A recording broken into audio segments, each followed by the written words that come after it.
Good evening, readers. It's Tilly here from Tilly's Shelf. And Rose from Scallinaddling About the Books.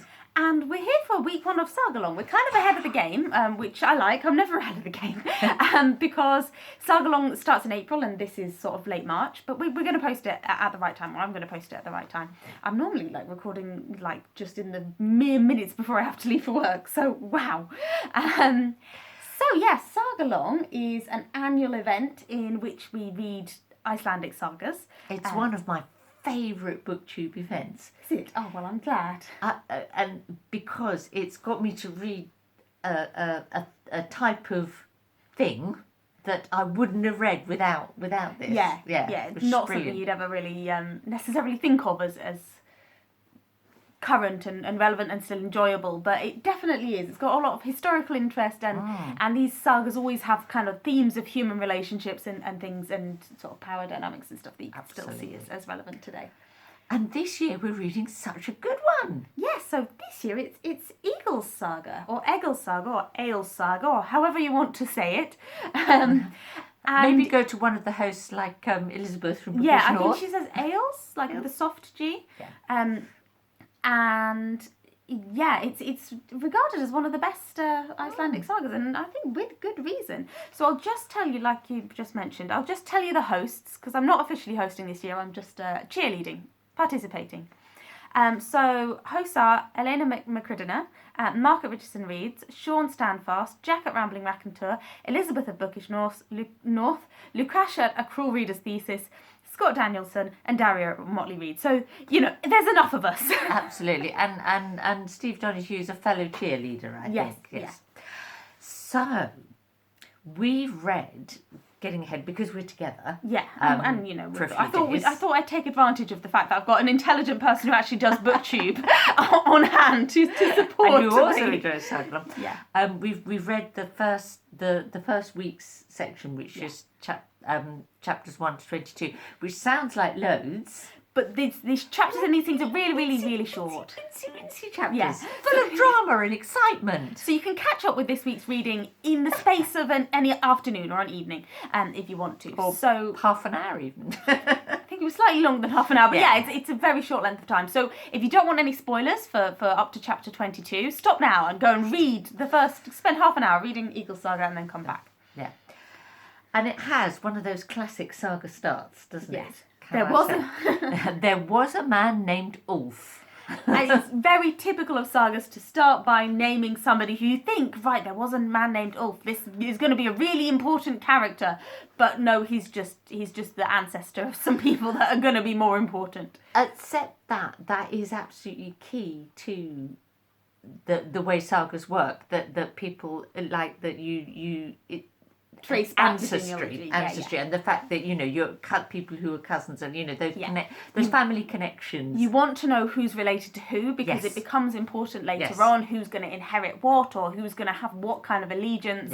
But it can be sometimes for a newer saga reader, and even for me still too. It's hard to keep track sometimes of who's related to who. Yes, because you get several generations before you get to someone that you sort of really latch on to. Yeah, but that's okay. And we've got to the end of chapter 22 without yet meeting Egil himself, and that's typical. That's very, very typical for a person's saga. It's more of like a family saga. Which doesn't mean to say that the first 22 chapters haven't got a kind of characters to latch onto and a satisfying kind of little story arc, because they do. And you shouldn't see them as unimportant just because the person that's suggested to be the main character isn't there yet. That's not really how the structure of a saga works. And often this first part will contain kind of important foreshadowing or important setup of the conflicts that are going to emerge later on in the saga. And it feels that there's going to be key themes of disputed inheritance. Because the sort of main character in this bit is the son of Feldulf. Yes, which means night wolf, and he was thought to be a shapeshifter. So you've got a little werewolf character. That's great. And people are often their grandfathers were like mountain giants or half trolls. So it's very kind of semi-mystical origins here. But so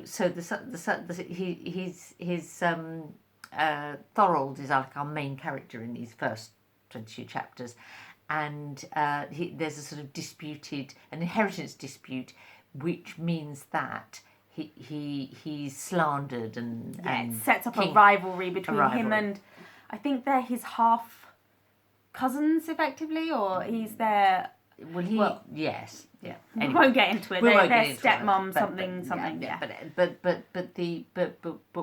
And then the other kind of key theme that I think we're getting in this first bit that's going to play out in the rest of the saga is about kings and whether you support a king or sort of defy them or sort of pledging allegiance to a king or avoiding committing or where you go with that. Yeah, because this the saga set at that key time when King Harold was sort of attempting to take charge of the whole of Norway. Rather than having lots of mini kings, that he was trying to establish himself as the big king of Norway. Yeah, which was a key factor in historically in the settling of Iceland, and of course these sagas were written in Iceland. So this is a sort of, and they always have a bit of that. They're harking back to their Norwegian ancestors, saying, this is why we are here in Iceland. This is now we're here in Iceland. Yes. Yeah.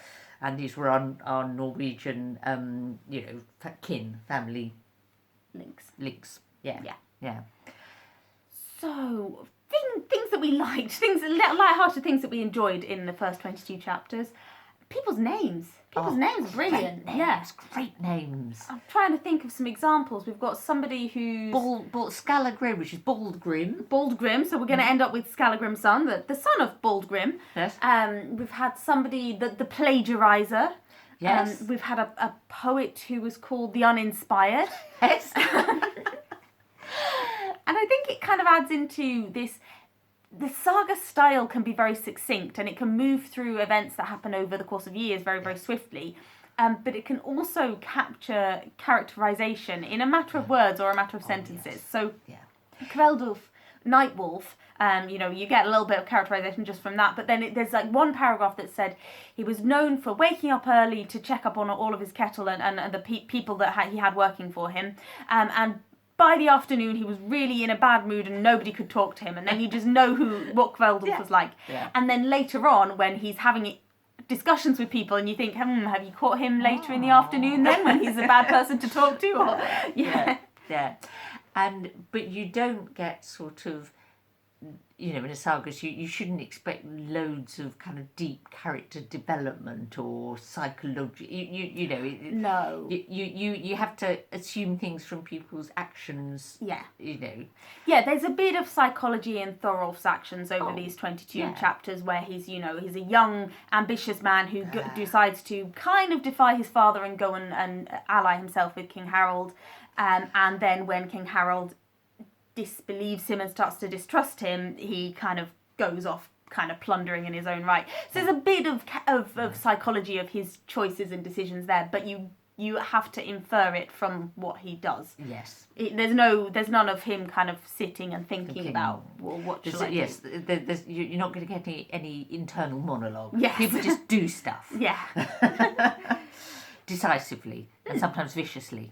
Yes. Yeah, we've got hands getting cut off and stuff, Because we're definitely in that sort of Viking era, when where you might pop off to Karelia, what sort of like kind of northern Russia or along the Baltic, raiding or go over to England to trade, So it's the Viking world, and some of the Icelandic sagas, awful lot of them are spent in a very small area of Iceland. Yeah, but this one you really get a sense of motion and momentum where every summer they're setting off on their boats and travelling to more places. So you get this idea of that world as being one that was not isolated, that was actually very active. But the people had connections and trading links and raiding links across a whole sort of chunk of Northern Europe. Yeah. So there's lots to get your teeth into. And there's already, and there's a few kind of decent female characters that I think there will be more later in the saga. But Sigrid's definitely sort of a character on Barrows. So it's not all about men going off fighting. Women sort of making decisions as well, Yeah. more in the background. Yeah. Anyway, I think that's probably enough to say just for a short video to start off Sagalong. To say Egil Saga is It's one to read, definitely. One to read on the one of the best. One of the best, I think, to start off. Having become connoisseurs of sagas over a few Sagalongs, I'd say we're onto a good one here. Yeah, this is a really strong start, and a lot is happening, and that's really good. So join in. Yeah. Okay. Thank you for watching, and take care.